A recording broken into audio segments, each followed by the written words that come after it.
Hi, I'm Old Norse Specialist Dr. Jackson Crawford. Today I'm back to continue my series of readings from the poem Hávamál in its entirety in Old Norse, reading the Old Norse with reconstructed 1200s pronunciation and then explaining the Old Norse as I go. As I've explained in previous videos in this series, this is not a presentation of my polished translation that you can find in the Wanderer's Hávamál, nor is it a presentation of the kind of material that for the most part is found in the commentary in that volume, but rather an attempt to explain the vocabulary and phrasing for someone who is perhaps approaching the Old Norse text for the first time and wants a little bit of a blow-by-blow account to help them do that.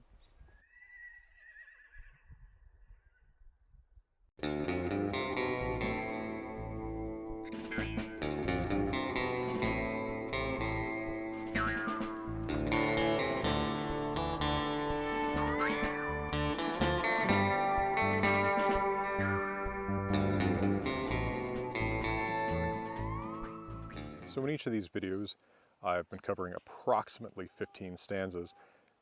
This time I'm going to go through 90 to 103. So this will include the rest of Óðinn's uncategorized thoughts about men and women and our relationships.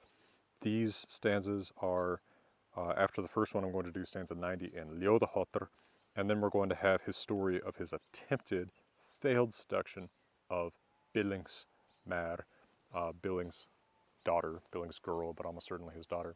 We don't know who the daughter is, we don't know who her father Billinger is, but they are probably either Jotuns, giants, who of course are often the mates of the gods, or potentially human beings.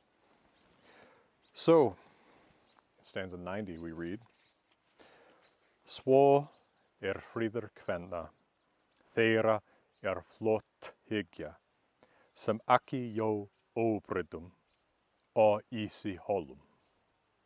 Tetum, vetrum, og set hamar illa, eða í byr óðum beiti stjórnlásu, eða skuli haltra henda hrein í þófjalli.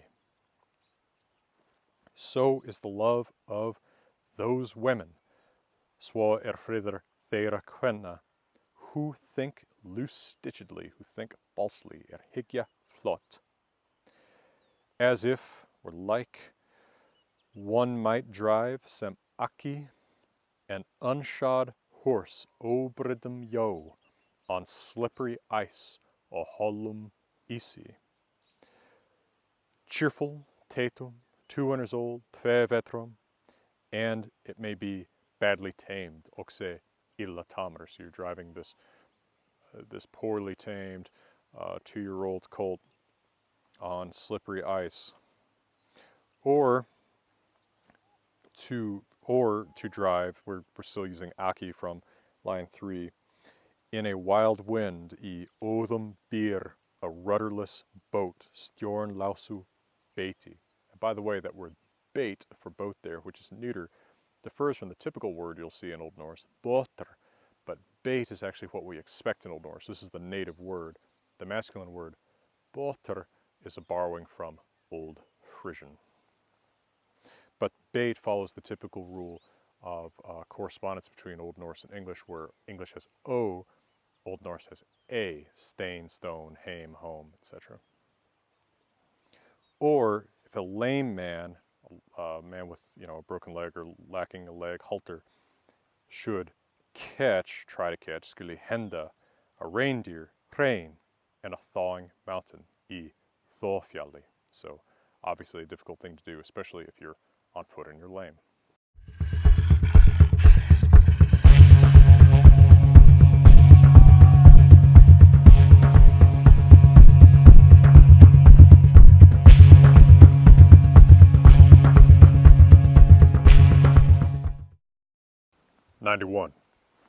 Bert ek nú mæli, þvíat ek bæði veit, brigör karla Hugr konum.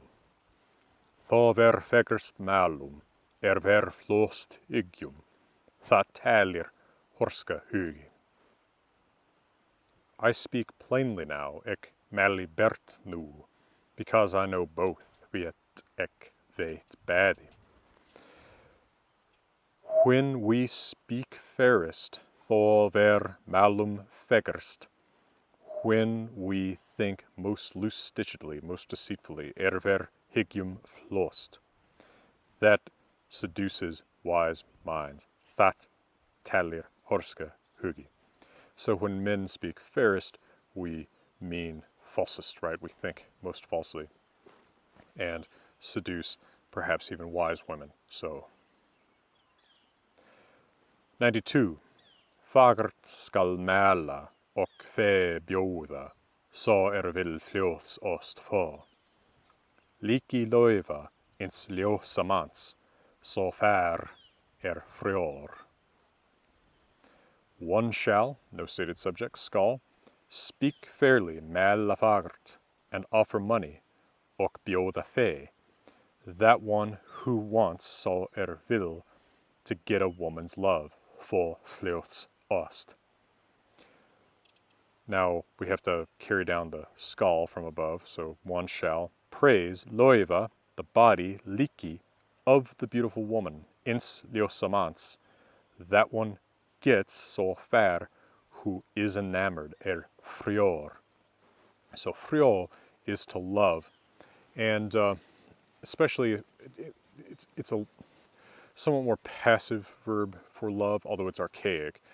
So that's why I say is enamored is a good translation of this. This same verb is from the root for friður, peace in later Old Norse and in modern Scandinavian, but originally love, which we have seen in a previous stanza of Hávamál. It is also in the word friend. Of course, that comes from a participle meaning something like loving, one that is loving, versus a fiend, who is one that is hating. Of course, friend, the cognate in Old Norse is frandi, meaning not a chosen friend, but a kinsman, a family member. Like in 76 and 77, kinsmen die, frændur døya. Also note in line 5, man, with one N, is a neuter noun that means girl or young woman, not man, right? Which is madr, accusative singular. Man with two N's. 93. Ostarfirna skulle engi madr annan aldregi. Oft få og horskan og heimskan nefo, lost fagrir litir. No man, engi mother, ought to, skuli, blame, firna, another, annan, for, and you blame someone for, with firna, something in the genitive, so blame for, love, never. So, one man ought to blame another man, never for love. He ought to never criticize or backbite another man about love. Often, oft, lust, beautiful looks, lust fagrir litir. So, beautiful women, or the love for beautiful women, intoxicate for a wise man, horskan, again with the adjective standing for a man who has that characteristic, which do not intoxicate nefo, a stupid man, heimskan. So often, a beautiful woman might intoxicate a wise man who doesn't intoxicate a fool, or lust or love might be more powerful on a wise man than on a fool. 94. Vittar firna maður annan skal, þess margan gengur guma.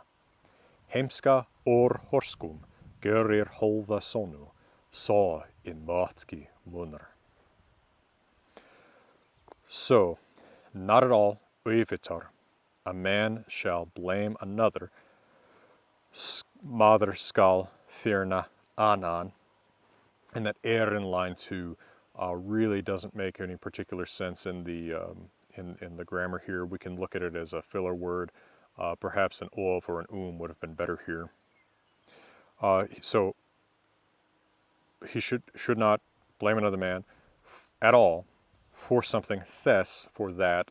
Again, you blame someone for something with firna in the genitive. So for that, which befalls many a man, gengur margan guma, gengur margan guma. fools out of wise men, heimska or horskum. Of course, those are just adjectives, but we can supply men there. So stupid men out of wise men. That the wise love, so and motki munner, so we have that and these. We can just say the in English translation. The mighty love makes fools out of wise men. So how we do this in English order. So and motki munner, that the wise love. Of course, in English we don't even say the love there. We just say mighty love. I think I said wise. Mighty, motki, it's from motiger. Mighty love makes foolish men's sons, heimska holda sonu, out of wise men's sons, out of horskum or horskum. And we can just supply the word men there. 95. Hugr einn veit, byr hjarta nær, einn hann ser sefa. Engi sótt verri, hveim snotrum manni, en ser engu at una. All right, so only the mind, ein hugr, knows, veit, that which, that dwells near the heart, byr nær hjarta. Now, in Old Norse and in many ancient and medieval languages and the cultural worlds they convey, the brain is not considered the root of thought, but hugr is often used in a way that we would use heart metaphorically, right? So does he have the heart for it, as in the courage, or almost the stomach, or hugr being used for courage. Hugr is used for the seat of emotions, that kind of thing. So it's almost like the heart, in a sense, is the only thing that knows what's near the heart.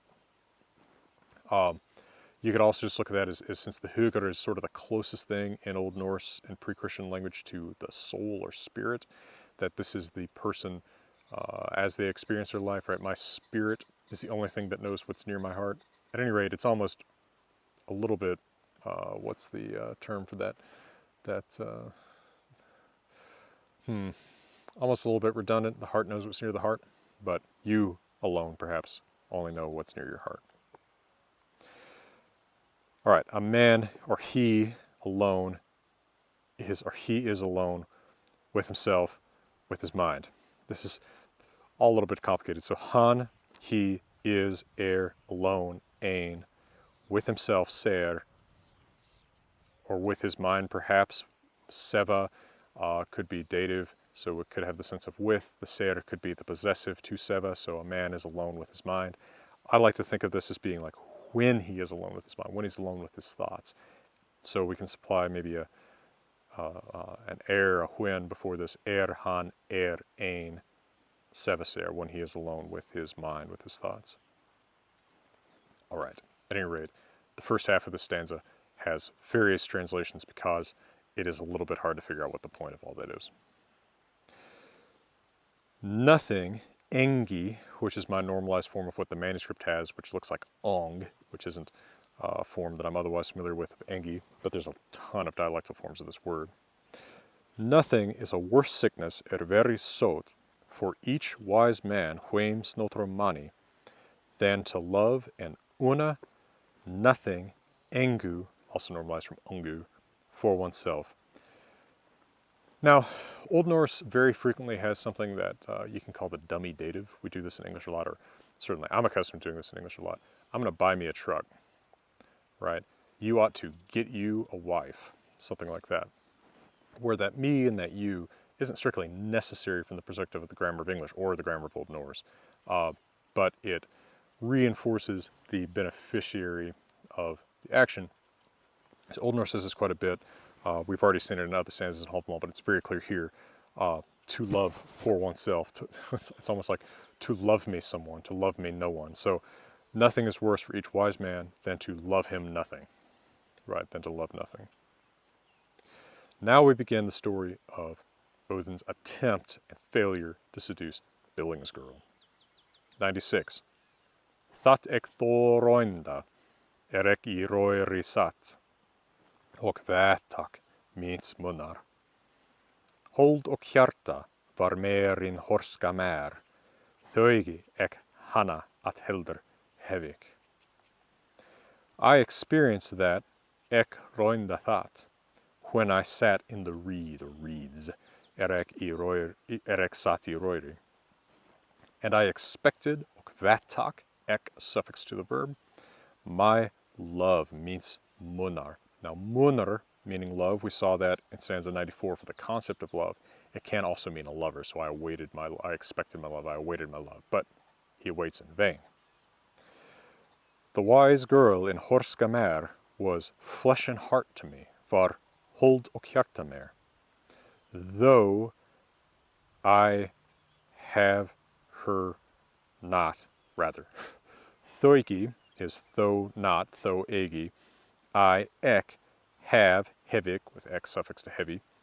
Her hana held her rather. So she was my flesh and my heart, though I did not have her.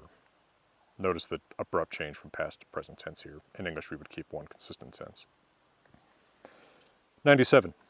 Billings moi ek fann beðjum solhuita sova. Jarls indi þótti mer ekki vera, nema við that lík at liva. I found ek fann Billings moi girl. Again, I translate this daughter. If you compare stanza 81, where we're told not to praise a wife, kona, which is typically used for a word for woman that typically conveys a mature woman, till she's cremated, but not to praise the moi until she's given, i.e. married. Moi typically is used for a man's daughter. Some have interpreted, for instance, David A.H. Evans, memorably among commentators, interprets Billings moi as Billings' wife. It is sometimes used for a wife or a girlfriend, but not as commonly. And I just don't think that it's necessary to think that it's the wife. I prefer to follow the sort of majority meaning of the word moi, moi man mer, which is daughter when it's used with a relationship with someone to someone. All right, so I found Billings' daughter, let's say, on bed, or beðjum, which is grammatically plural in Old Norse. And solhuita, she was sun white, i.e. beautiful as the sun. Huitir is often used to describe women as beautiful.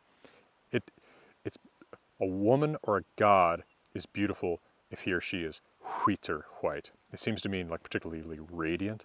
But if a mortal man, such as my mere self, is described as white, huitir, that's actually bad because it means that I'm a coward, or particularly like pallid, fearful. So, I found the sun beautiful Billings' daughter on a bed, asleep, sleeping sova.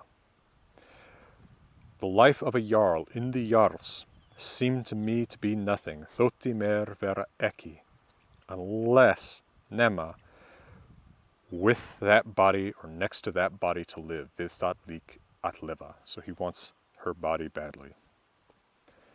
98. This is her speaking. Auk nær afni skalt þú Óðinn koma, ef þú vilt þér mæla mann. Allt óskap, nema einir viti, slíkan lost saman. All right. Also, near evening, nær afni, Óðinn, you shall come, skalt þú koma. Thu, suffix to skalt as to. If you want to speak a girl for yourself, if þú vilt mæla mann there. So if you want to woo a woman. Everything is a scandal, allt óskap, unless two alone know, nema, and here's what the manuscript says, nema einir saman viti. Now, following Finnur Jónsson, I amend that in my addition to nema ein vitim, because einir is masculine plural. So for her to be saying that, it means that only two men ought to know about this, which doesn't make grammatical sense because she's a woman and Ódinn's man. And Ódinn's not in some kind of disguise because she calls him Óðinn. So it ought to be neuter gender because that's what you use of a man and a woman, so ein. And then since she's talking about the two of them and not about two other people, then vitim would be expected instead of viti, third person. So I amend this to, following Finnur Jónsson, nema ein vitim, unless we alone know. together saman.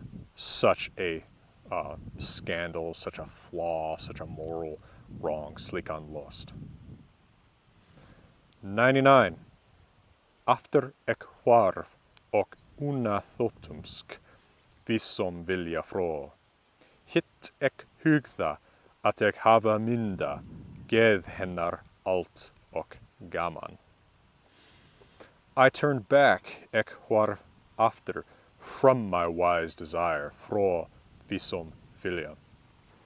Now, this seems kind of funny because, of course, he has talked about how love makes fools out of men who once were wise. So it's like he's calling his desire for this woman that he can't have, a wise desire. It almost seems like a little bit of Óðinn humor. It could also be that he's calling the woman his desire. That's uncharacteristic of Old Norse language to use a word like desire to mean a person or thing desired. But since he does call her his love, munner, in stanza 96, it wouldn't be impossible that's what he means here. At any rate, he's turning back from what he desires, which is wise, either a wise girl or it's jokingly wise of him to desire this woman he can't have. And I thought her won for me. This is my interpretation of this. So, þóttumsk, it seemed to me. And I think una is the accusative singular feminine strong past participle to vena, win. So I thought she seemed to me won.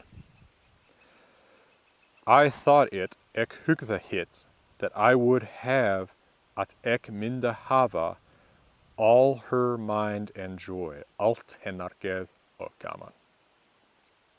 But it comes back, 100, svo kom ek næst, at I nýta var, vígdrótt all vakin. Með brennandum ljósum og bornum viði, svo var meir vilstigur og vitaður.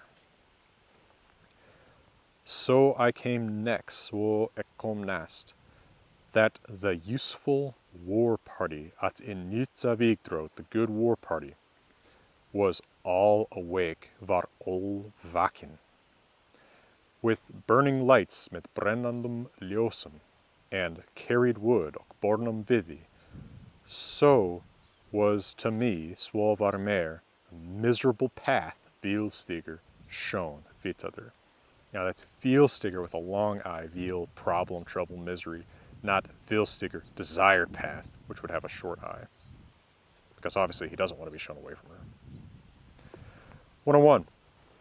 Ok nær morni, ek var enn komin, þó var saldrótum sofin. Grói eitt ek þó fann, innar góðu konu, bundit beðjum ó. Now, for those of you who are mysteriously sensitive about this, I am probably going to use a bad English word in talking about this, although I actually don't think that it's applicable to this stanza, but I have to talk about it because so many translators use this word. So, and near morning, when I was come back, when I had come back, when I'd come still, ek var komin enn, then the hall party, the men in the hall, saldrot, were asleep, var sovin, as opposed to vakin in the stanza previous. I then found a dog, ek þó fann eitt grói, and I come back to this, bound to the bed, bundit ó beðjum, of the good woman, innar góðu konum. All right. Most translators except me translate grói, which is a word for dog, as bitch here. Now, there is a word in Old Norse for bitch. In fact, it's related to the English word bikja. It's from the very same root. It's direct cognate. And that is used as an insult sometimes. But grói, while an insulting word for a dog, does not specifically mean a female dog. It is a little bit closer, and it is used often as an insult for humans too, but it's more like cur, right? It's a low dog. And I think that's what he's saying. So there's this notion, a lot of commentators follow, that what has happened here is, all right, Óðinn's been shown away by this party of men. He comes back when they're all asleep, but what he finds is instead of the woman in the bed, he finds a female dog there, and he's being sort of sarcastically invited to, engage in coitus with this dog instead of with the girl that he wants. I think that's pretty complicated. I think it's a lot more simple to say that there's just a dog there, a watchdog, ready to show him away. It is bound to the bed, after all. when the men are asleep, why would the men have left if they were still concerned that this guy was going to come back? You know, and they were going to fall asleep. This way the dog wakes them up. So I would just take it as dog. Consider that that word groi is there to alliterate with gothu. That could have used any word for dog, but this particular one is there for alliteration. I really don't think it's necessary to translate it as bitch. 102. Morg góð mer, ef gorfa kannar, hugbrigð við halli. Þó ek það roinda, eitt róðspakka tøygði ek og flerðir fljóð. Holdungar hverar, letaði merit horska mann, og hafði ek þess vetki vífs. There is many a good girl at her morg góð mer, if you, or one, gets to know her well, ef kannar gorfa. Changeable of mind, hugbrigð, about men, við halli. It's many a good girl, if you get to know her, is changeable in her mind about men. True enough. I learned that, ek roinda það, when, þó ek tøygða it róðspakka fljóð og flerðir, to put this in English word order. So, when I, ek, seduced, led, tøygða, that wise girl, it róðspakka fljóð, into morally wrong actions, all flerðir. Now, he didn't actually seduce her, so I render this in my translation as attempted to seduce that wise girl, but that is how he puts it here. That wise girl at Horskaman led me, letaði mer, into every kind of mockery, holdungar hverar, and I had, og ek hafða, nothing of that woman. Vatki þess vífs. Do you notice this is something I think is a little bit funny? Do you notice how often he compliments this woman? He really does seem like he's a guy who's in love with her, right? She's it róðspakka fljóð, you know, the wise woman, and it horskaman, the wise girl here, right? He's very convincingly obsessed with complimenting her. I'm going to throw 103 into this video because it doesn't really fit this story or the next story, the one about him seducing Gunnlod. 103. Heima glaður gumi og við gesti reyfur, svíður skal sig vera. Minniger og málugur, ef hann vill margfróður vera. Oft skal góðs getta. Fimbulfambi heitir, svo fótt kann segja. Það ósnotturs aðal. So there's no verb here like we might expect. We might expect a say, may he be. May a man, gumi, be glad, glaður, at home, heima, and cheerful with guests, reyfur with gesti. Wise about himself to be, svíður sig vera. So we can bring that skal actually from line 3 up. So a man shall be, gumi skal, be glad at home, cheerful with guests, and wise about himself, wise. Let him be glad, cheerful with guests, and wise. Let him be, we can carry that down. Minniger, so remembering, and málugur, eloquent in speaking, if he wants to be, ef hann vill vera, much wise, margfróður, very wise. Often he shall, oft skal, speak good, speak of good, geta góðs. Geta with a genitive is to speak something, so speak good things. He is called a terrible fool, heitir fimbulfambi, that one who, so can say little, kann segja fótt. That thought is the nature of an unwise man. Aðal ósnotturs, right? Again, the adjective standing for a man with that quality. So in the next installment, we will look at the actually successful seduction story when Óðinn manages to seduce Gunnlod, the daughter of Suttungr, a Jotun, and obtain the meat of poetry, Óðrerir. And we will begin, if we're sticking with 15 or so stanzas per video, the section called Lod Flavnismál, where Óðinn is addressing someone named Lod Flavnir. I hope that if you find this interesting or even in some way enjoyable, that you will check out my Wanderer's Hávamál, where you can find my fully edited and presented Old Norse text of Hávamál for you, derived straight out of the Codex Regius, plus my English translation on facing pages, and then in following pages you have my commentary on the Old Norse text, which is quite different from the stuff that I'm talking about in this video, which is aimed mostly at the person trying to read the Old Norse text. The commentary in the book is, it does have some stuff that's intended for the reader of Old Norse, but also just some sort of cultural commentary here and there, some discussions about difficult passages that I just don't have time for in these videos, that kind of thing. Then you've also got my Cowboy Hávamál and some related texts about Óðinn or his Valkyries. For now, from beautiful Wyoming, let me wish you all the best.